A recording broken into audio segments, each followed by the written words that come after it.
Welcome back, everyone. So we're going to take a look on the practical side of the component and what the class component looks like and how we're going to go about it. Again, this is Practical IT, and let's do that. So you might remember this one is the component which we got it by default by when we are just creating like the React application. And we have been playing with it like for a little bit. So I can close this one and then we can have like a little bit more space. And what I'm going to do is by default, we're getting like the what we call the functional component. And that's why it is starting with the function. And the first thing is we can change this one into the class component, and then we can take it from there. And we have been adding like a couple of things here and there. So probably I can get rid of that. And one thing as a side note that you would see on the visual code is whenever there is a change, you're going to show this one provided you have it from a Git or some kind of like the code repository.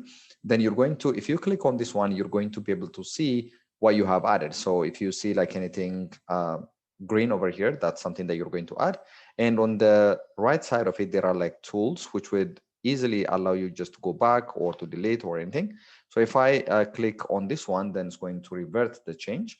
And I'm going to go back here and then I can do the same.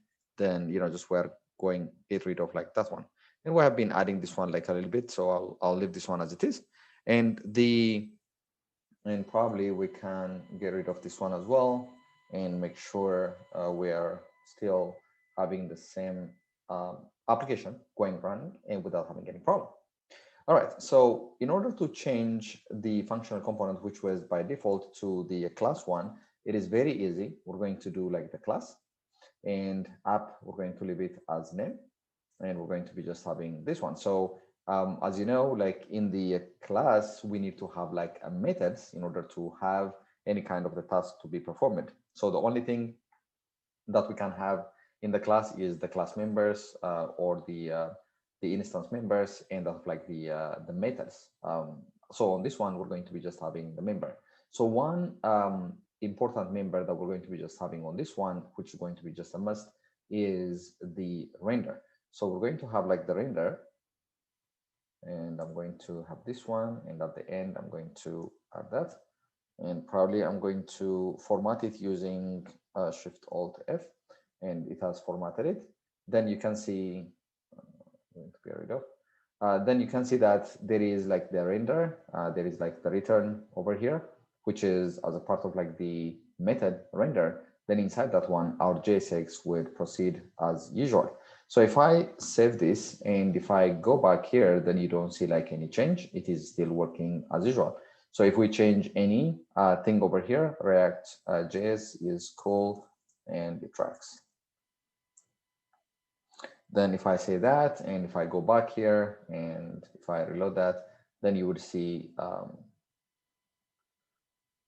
all right, so type class controller app, we're having a problem, invoked without a new. So probably what we are missing on this one is extend this react that component, all right? Then if we do that and we have to import that one as well. And that was something that I have missed. So we're going to do that one, import React from React. All right. Then that way, we're going to be just having like React that component, which is going to be just extending from there. And if I reload that, then we're going to have like that problem resolved. So I'm glad that we have this one. I was forgetting that one to add, but in case while you are working, if you get into this such problem, then one thing that you can do is you have to import all the time, like the React from the React library, and then you're going to extend it, and then the app is going to be just getting all its requirements, the render or anything that we're going to be just having from the pattern. So as you can see that the change that we have over here, which is going to be React.js is going to be over here. So with this one, like we have seen, or we have seen on how to convert like the functional component that we have into the class component. It is here that we're going to be just playing with the props and that of like the the state. So the props are going to be those which we have passed them. For this one, since it is going to be just the very first component that we are having or that we're starting with, there is nothing that we're going to be just getting. But if we embed anything inside the app and we want to pass it around, then in that case, we want to have what we call like the props. So if we go here to sort of like the apps.js, sorry, like we don't need this one still. And over here, let's have one more component. Let's call it this one child. And we haven't defined anything. So if you try to do this, then you're going to get an error that child is not defined and then it cannot find it. So you know that this one's going to be just a problem. So let's go ahead and then just create the component for the child. The easiest thing that you can do in order to create a component is just to copy whatever is existing, and later we might see some of like the plugins that we can use that would make like our life easier while we're creating like the component. But for now, the easiest thing would be just to copy this one, and then I'm going to paste that, and I'm going to change this one from app copy then to the child.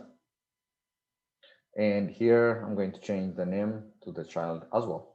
Then we don't have to forget all the time that we have to pass it around so that it can be accepted. Sorry, it can be imported easily. So I can say child over here. Now we don't have like the child on this one because we're getting it from there. Actually, for the majority of the part, I can get rid of this one, maybe header. Let me get rid of like the image from here. So we don't have to have that one. And this one is the example. I am the child here. And class, applying correct org. Maybe we can leave this one. Learn how to create a component. So on this one, if we go back and that is still complaining on a child, that's because we have to import it. Remember, like when we are referring to the child over here, actually, let me take it out. Actually, we can leave it there, no problem. So when we are referring the child, then the app.js doesn't have any clue what the child is all about. It's not like a regular kind of the HTML or the JSX part. So it has to know what the child is. And because of that, we have to import just like the way we have imported React over here.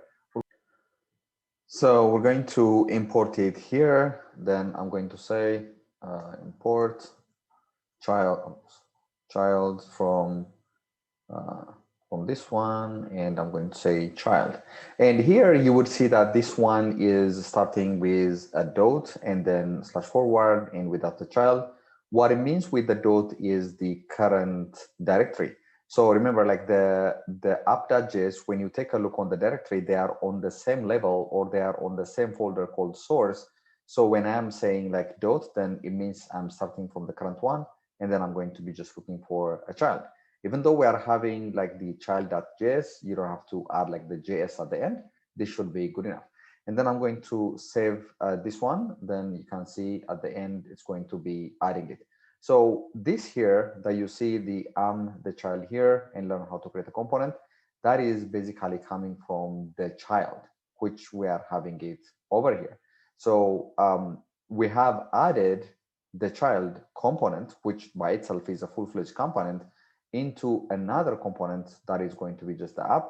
And then it is the way we have added it is like the way we have adding any other element out there. So we're going to use like the less sign, the name of the component, and then we're going to close that one. So we have imported that here, and that's how we're going to be just using it over here as well. So this is just a simple reminder every time that you're going to be just using a new component, a new class, or anything that you're going to be just using on the current component, which is foreign for it, then we have to import that one. And in order to import that, then we have to remember that there is a way just to export it and default child. We're going to take a look on, there are two ways of like the exporting. We can use the default or the named, but we're going to see like the difference shortly. But in any way, either of the ways, we have to be able to import that one, export that one, and then eventually we're going to import it. So on the next video, I'm going to show you how you can pass some data or a value from the current component, which is going to be the app.js, into the child component through the props. So for that, I'm going to see you